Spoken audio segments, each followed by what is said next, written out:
नमस्कार, मैं रविश कुमार। तालाबंदी के कारण बहुत से लोग अपनी गाड़ियां स्टार्ट तक नहीं कर रहे होंगे, तो उनसे गुजारिश है कि गाड़ियां स्टार्ट मांगती हैं, कम से कम बैटरी बच जाएगी। नहीं चलने के कारण जो तेल का पैसा बच रहा है उसे भी आप अपने बचत में जोड़ा कीजिए। लेकिन एक दूसरा दुष्परिणाम हो रहा है इसके कारण। जिन लोगों ने तेल का भंडारण कर रखा था कि मांग जैसे जैसे बढ़ेगी हम बेचेंगे और पैसा कमाएंगे, मांग तो करीब करीब ध्वस्त हो चुकी है, लेकिन तेल का उत्पादन बंद नहीं हुआ है। तेल की खपत आती जा रही है, तो वो कंपनियां भंडारण करेंगी कहां। और यही कारण था कि सोमवार को अमेरिका में वेस्ट टेक्सास इंटरमीडिएट क्रूड, जिसे दुनिया में सबसे अच्छा क्रूड माना जाता है, उसका भाव 300% नीचे गिर गया। कोई मांग ही नहीं रही अमेरिका में कच्चे तेल की। उसकी कीमत जो है माइनस में आ गई, -40.32 डॉलर प्रति बैरल के हिसाब से। यानी कंपनियां ही कहती कि आप ये एक बैरल ले जाइए, हम $40 आपको दे रहे हैं। कहा जा रहा है कि अमेरिका के इतिहास में इतना नेगेटिव तेल का दाम कभी भी नहीं गिरा था। अंतर्राष्ट्रीय बाजार में भी कच्चे तेल का भाव $26 प्रति बैरल हो गया। जनवरी महीने से कच्चे तेल के भाव में 70% की गिरावट आ गई है। अमेरिका को सऊदी और रूस से अपील करनी पड़ी कि आपसी झगड़ा छोड़ दीजिए, तेल का उत्पादन घटा दीजिए। सऊदी और रूस में पहले से झगड़ा चल रहा था। रूस ने तेल के उत्पादन में कटौती करने से इनकार कर दिया। इस बीच मांग काफी गिर गई कोविड-19 के कारण, और तेल का उत्पादन होता रहा। जाहिर है भाव तो गिरेंगे ही। अमेरिका की अपील के बाद रूस और सऊदी अरब ने तेल के उत्पादन में कमी का फैसला किया है।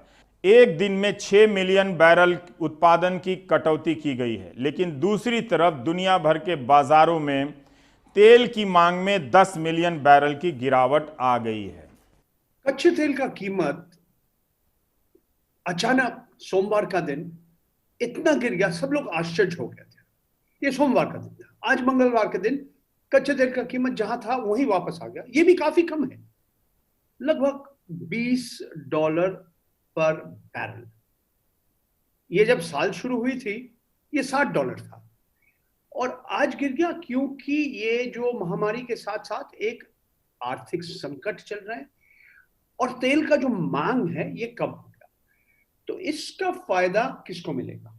भारतवर्ष 80% से भी ज्यादा कच्चे तेल हम विदेश से आयात करते हैं, और भारत सरकार, केंद्र सरकार लगातार तेल के ऊपर जो एक्साइज ड्यूटी है और जो भी कर है, जो उत्पादन शुल्क है, ये लगातार बढ़ा रहे हैं, क्योंकि सरकार इसका फायदा 80%, 90% सरकार ले रहे, केंद्र सरकार ले रहे, कुछ राज्य सरकार को मिल रहे और उपभोक्ता को बहुत ही कम मिलेगा। इस बार भी वही होने वाले हैं।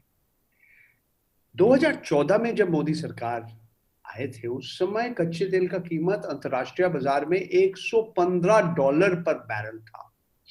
वो 2 साल के बाद घट के $25 तक पहुंच गए थे, लगभग आज जहां तक है। और केंद्र सरकार का कम से कम 10 लाख करोड़ रुपया का फायदा हो। 10 लाख करोड़ कितना? हमारा देश का जीडीपी जो है, जो सकल घरेलू उत्पाद है, वो 200 लाख करोड़ का आसपास। तो 10 लाख करोड़ का मतलब है 5% हमारे देश का जो जीडीपी है, जो सकल घरेलू उत्पाद है, इसका फायदा भारत सरकार को मिला। इस बार भी वही होने वाले हैं। ये एक आर्थिक संकट के समय जा रहा है, इसके फायदा सरकार को मिलेगा। वो कहेगा अभी तो कोई गाड़ी चला नहीं रहा, लॉकडाउन चल रहा है, पेट्रोल डीजल का मांग बहुत कम हो गया, और कम तो नहीं होगा। अगर बढ़ भी जाते हैं तो मैं तो आश्चर्य नहीं होगा, मगर ये समय बताएंगे। असली बात है कि सरकार, भारत सरकार इसका फायदा उठाएंगे और उनका बहुत सारे युक्ति दिखाएंगे कि क्यों फायदा उठा रहे हैं, मगर जो करना चाहिए करेंगे कि नहीं ये बाद में हमें पता चलेगा। पुणे के रूबी हॉल क्लिनिक के 25 स्वास्थ्य कर्मियों को क्वारंटीन पर भेजा गया है। हर दिन डॉक्टर हमारे लिए जोखिम उठा रहे हैं, उनकी जिंदगी दांव पर लगी है, जरा सी चूक उन्हें भी संक्रमित कर सकती है। इसलिए इस वक्त हमें अपने व्यवहार, डॉक्टरों के प्रति व्यवहार को लेकर थोड़ा सतर्क रहना चाहिए। ये समझना चाहिए कि वो निहायत प्रतिकूल परिस्थिति में काम कर रहे हैं, उनके पास ही बहुत सारी सुविधाएं नहीं हैं, लेकिन फिर भी उन चुनौतियों को स्वीकार करते हुए वो काम कर रहे हैं। उनके साथ जो हिंसा हो रही है वो शर्मनाक है।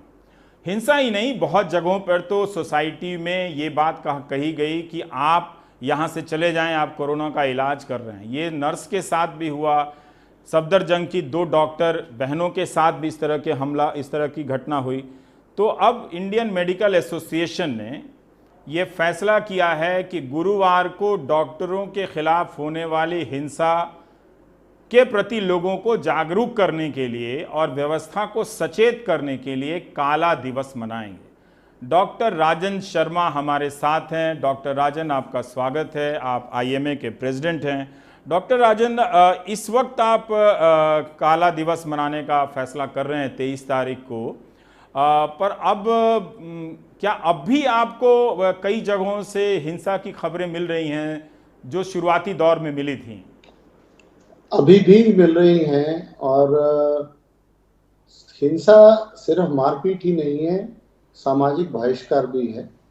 आपके संज्ञान में लाना चाहूंगा, मेरठ में एक डॉक्टर को अपनी कॉलोनी में नहीं घुसने दिया गया, और जो कि सिर्फ कोविड हॉस्पिटल में एडमिनिस्ट्रेटिव ड्यूटी पे था, और उसकी बाजू तोड़ दी गई, और वो ऐसे मोहल्ले में की गया जहां से वो कई सालों से अपने माँ बाप के साथ रह रहा था।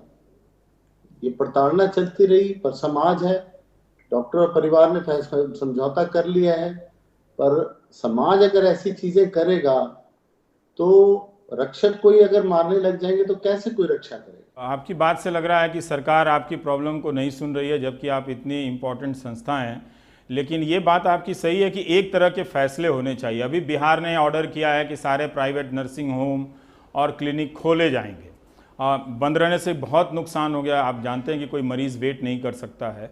पर डॉक्टर राजन, एक आखिरी सवाल मैं आपसे जानना चाहता हूं कि कई जगहों से खबरें आई, मेरठ में ही आपने उदाहरण दिया, एक अस्पताल ने तो बाकायदा दैनिक जागरण में विज्ञापन दे दिया वेलेंटिस ने, जिसके बाद उन्होंने माफ़ी मांगी कि जो मुस्लिम मरीज़ हैं वो नेगेटिव का प्रमाण पत्र लेकर आएँ तभी उन्हें भर्ती किया जाएगा।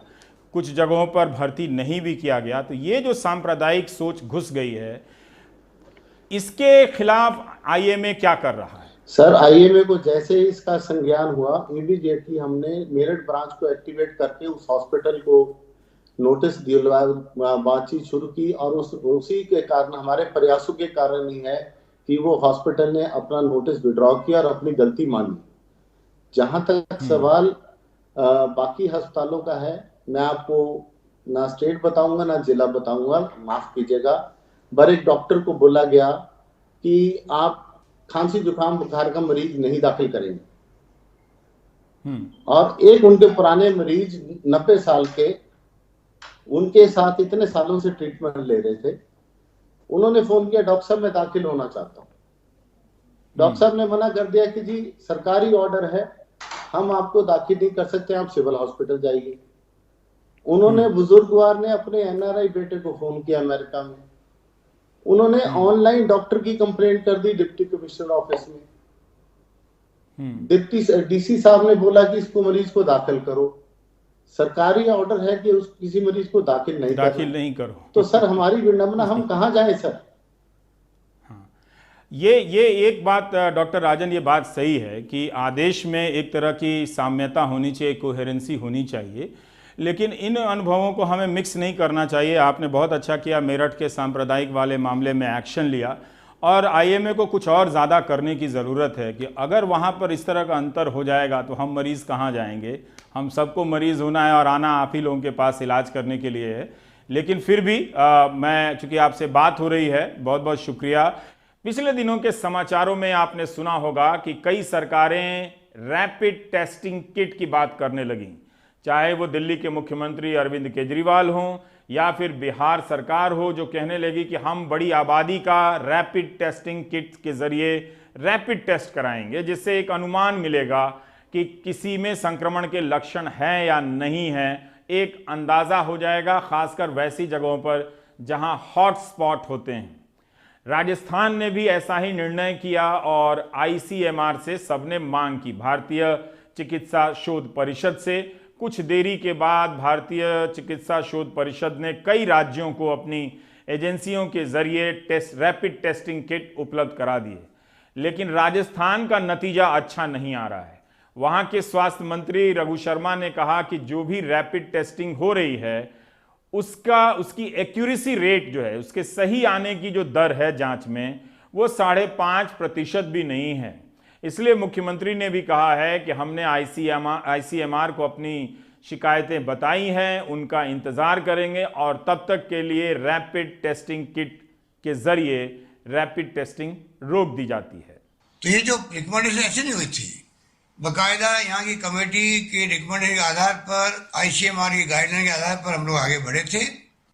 और भारत सरकार अगर पहले, जो मैंने 15 दिन पहले प्रधानमंत्री जी को रिक्वेस्ट की थी, अगर सेंट्रलाइज प्रोक्योरमेंट करती भारत सरकार, जांच पड़ताल करती किस मुल्क में कौन सी क्वालिटी के रैपिड टेस्ट के किट मिल रहे हैं, कहाँ अच्छे वेंटिलेटर मिलेंगे, कहाँ पीपीई मिलेंगे अच्छे क्वालिटी के, तो सेंट्रलाइज परचेज होती, वो राज्यों के बांटते तो ज़्यादा बेहतर रहता। उस कमी के कारण से आज ये तकलीफ हो रही है, मैं कहना चाहता हूँ आपको, जो दुखद है। कल हमको एक टेस्ट में से, एक स्टेट में से एक कंप्लेंट आई कि उसमें कम डिटेक्शन हो रहा है, तो हमने तकरीबन 3 स्टेट से आज पूछ लिया। वो पूछने के बाद में हमको एक पता चल रहा है कि उनमें जो पॉजिटिव सैंपल्स थे आरटीपीसीआर के, उनमें वेरिएशन बहुत ज़्यादा है।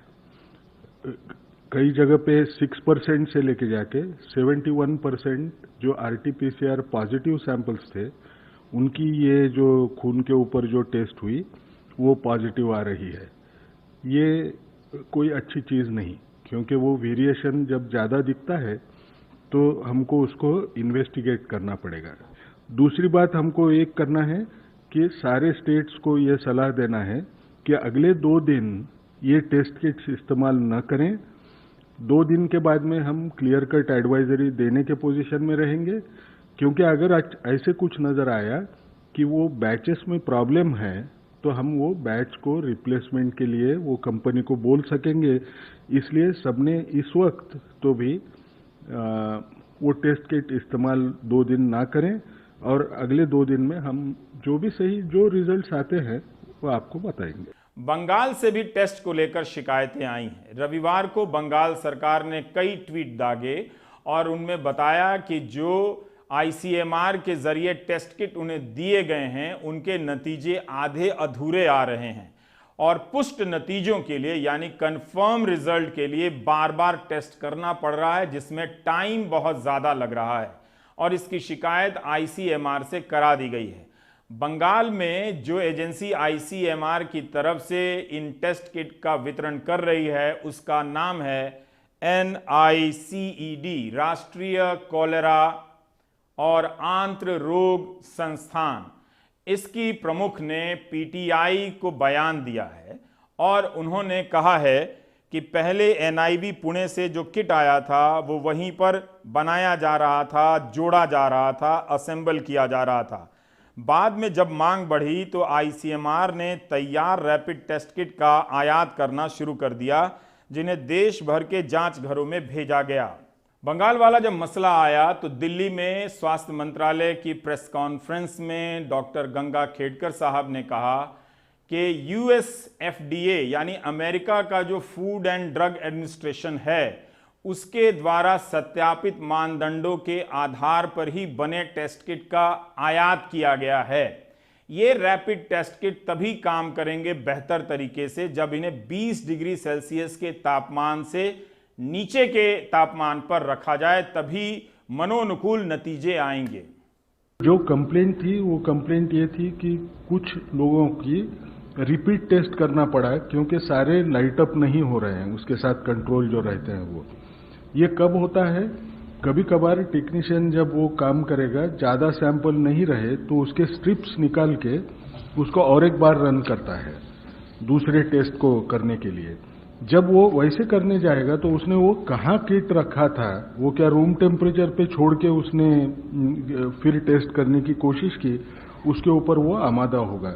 लेकिन हमने वेस्ट बंगाल गवर्नमेंट को भी बताया है कि जो NIV में हम किट इस्तेमाल करते हैं वो किट तकरीबन 10,000 टेस्ट के लिए काफ़ी हैं। वो नाइसेड में है कलकत्ता में, वो हम उनको टेम्पररी वो क्राइसिस टाइड ओवर करने के लिए दे रहे हैं।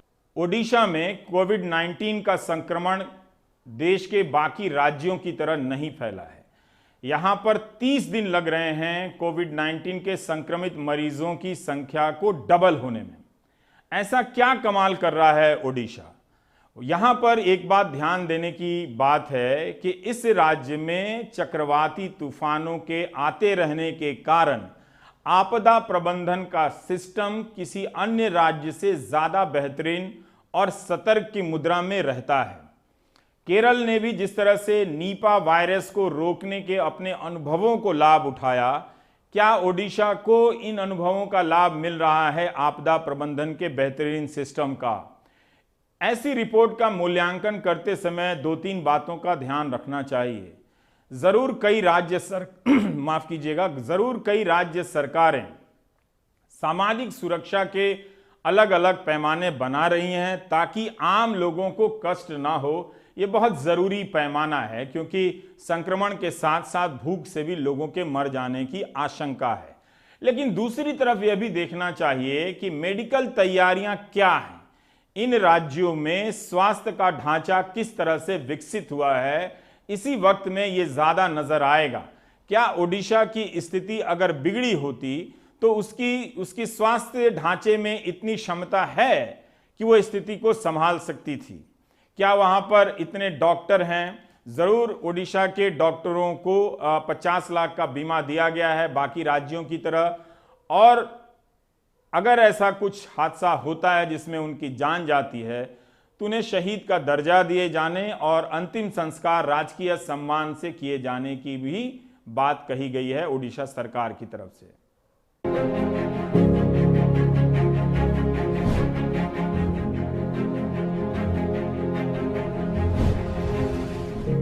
कोरोना को नियंत्रण करने और मजदूरों की समस्या को ध्यान में रखते हुए ओडिशा सरकार ने एक ऐतिहासिक निर्णय लिया है। नवीन पटनायक ने सरपंचों को जिला अधिकारी की ताकत दे दी है। अब सरपंच ही बाहर के राज्य से आ रहे मजदूरों की रजिस्ट्रेशन कराएंगे, वही उनके 14 दिनों के लिए क्वारंटाइन का इंतजाम भी। 14 दिनों के बाद मजदूरों को 2,000 रुपए भी दिए जाएंगे। The state government, in a historic move, delegates the powers of the district collectors to the sarpanches of the Gram Panchayats for their jurisdiction under the provisions of Section 51 of the Disaster Management Act of 2005. पहले से भी ओडिशा सरकार ने ग्राम पंचायत स्तर पर कुछ खास व्यवस्थाएं की हैं।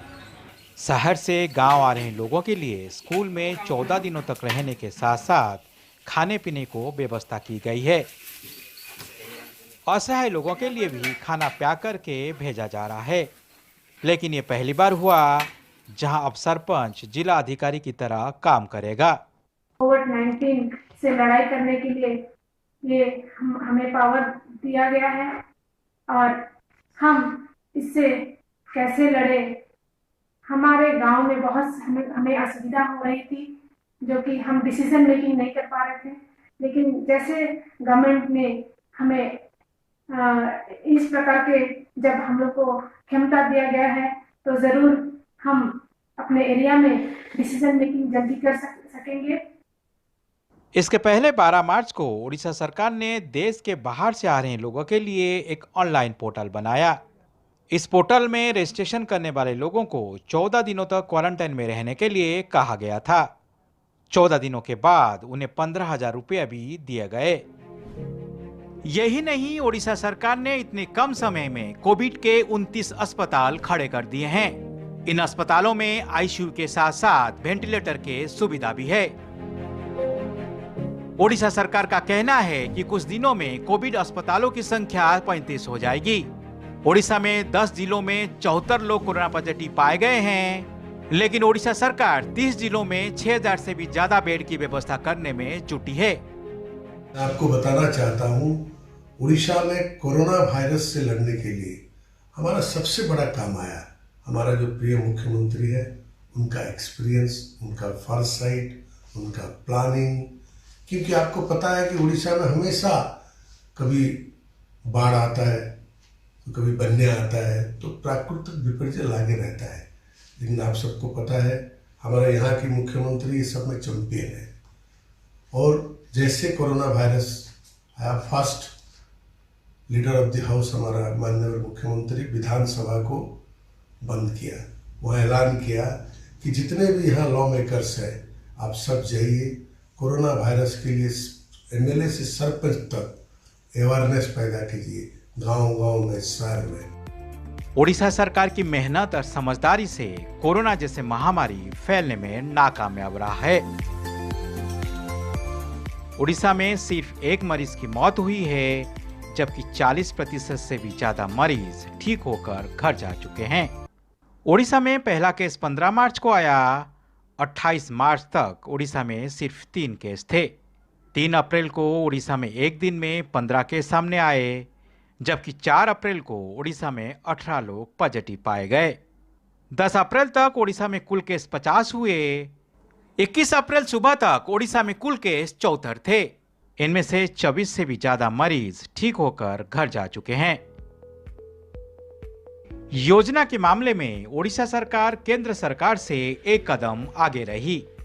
पूरे देश में लॉकडाउन जब 24 मार्च को लागू हुआ, उससे एक दिन पहले ओडिशा में कई जिलों में लॉकडाउन लागू हो चुका था।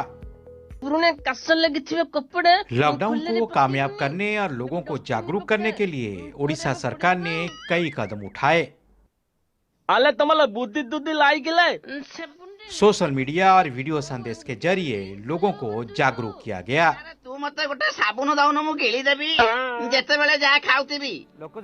ओडिशा सरकार ने 3 चीजों पर खास जोर दिया। लॉकडाउन के समय में घर में रहें, बाहर निकले तो मास्क का इस्तेमाल करें। मास्क के फायदे भी अलग अलग तरीके से लोगों को समझाए गए। यदि आपण माने घरे रुहंते, मु मध्य मो मां को देखा करू जाई परंती। Please follow lockdown, please stay home, stay safe. Sudarshan Patnaik जैसे लोकप्रिय बालू कलाकार की भी सरकार ने मदद ली। पटनायक ने अपनी बालू कला के जरिए लोगों को जागरूक किया।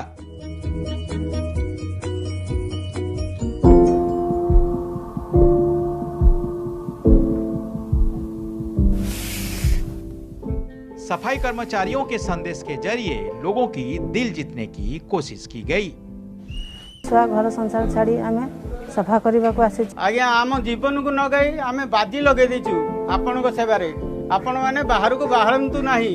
जदि बा आपण जतले बाहर छंदी मास्क मारिबे, हाथ रे ग्लोव्स पिंदिबे, पुलिस को कथा टिके मानिबे, जतबेले घर को भी जिबे आपण भी सफा है कि घर को जिबे।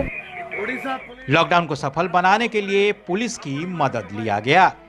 परिवार छोड़कर ड्यूटी कर रहे पुलिस कर्मियों ने अपनी संघर्ष की कहानी लोगों तक पहुंचाई। आपण माने टिके घरे रहिले मो वृद्ध बापा मां को जाई देखा सुना करि परिबी। जदि आपण माने घरे रही पारंते ताहले मो झियो को टिके जाई देखि पारन।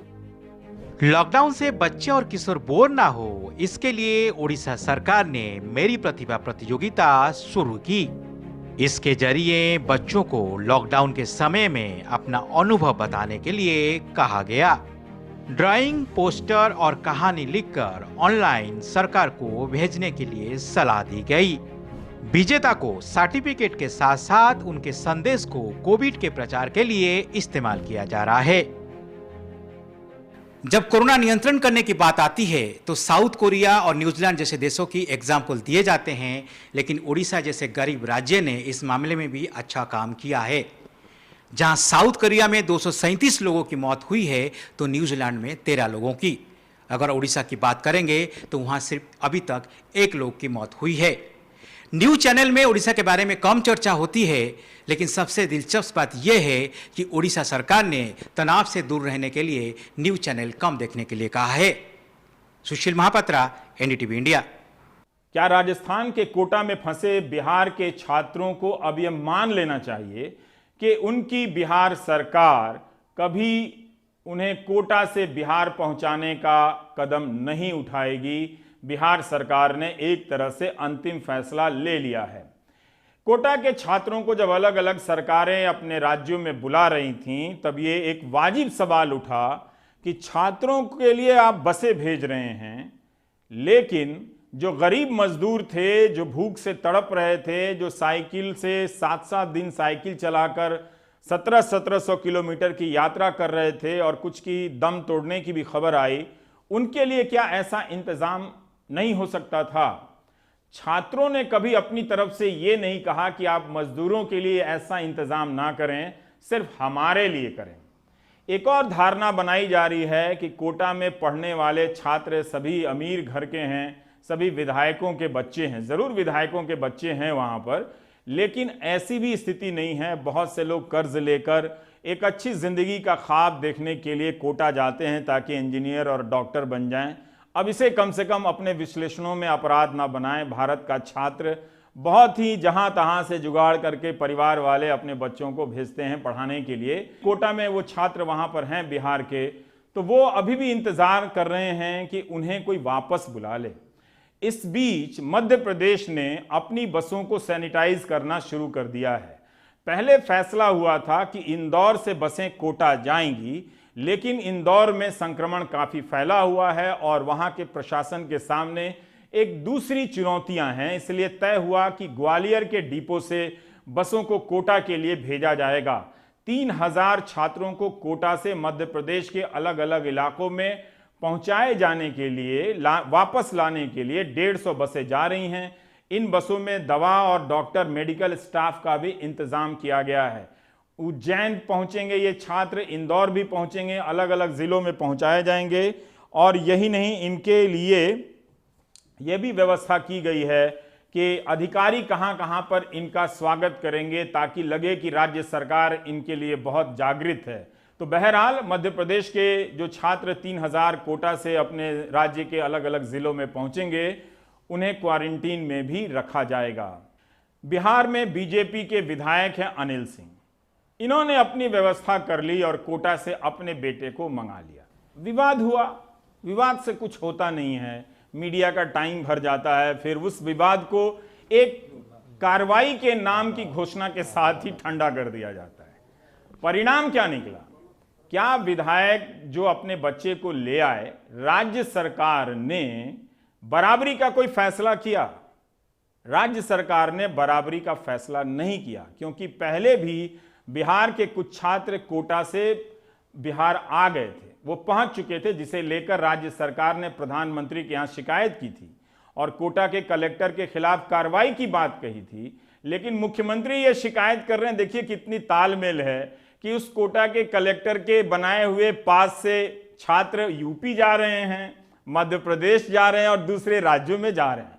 तो ये जो आप से तमाशा देख रहे हैं, देखते रहिए। लेकिन सवाल यह है कि क्या बिहार के छात्र वापस आएंगे?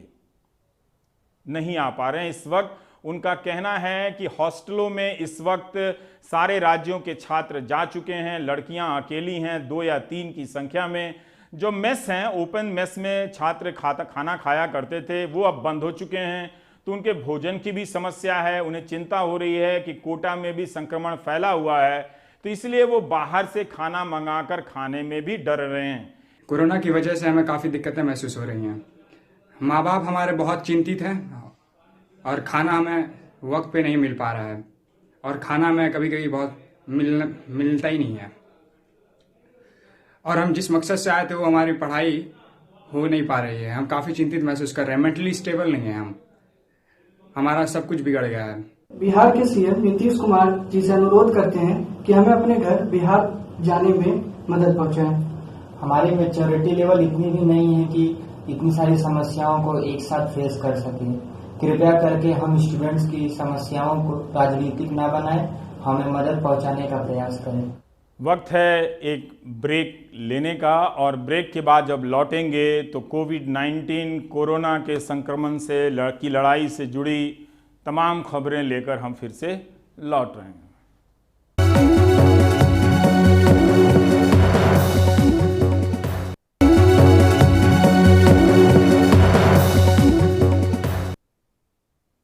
दुनिया के हर देश में कोविड-19 के आने के बाद अलग अलग प्रकार के दुश्मनों की तलाश हो रही है।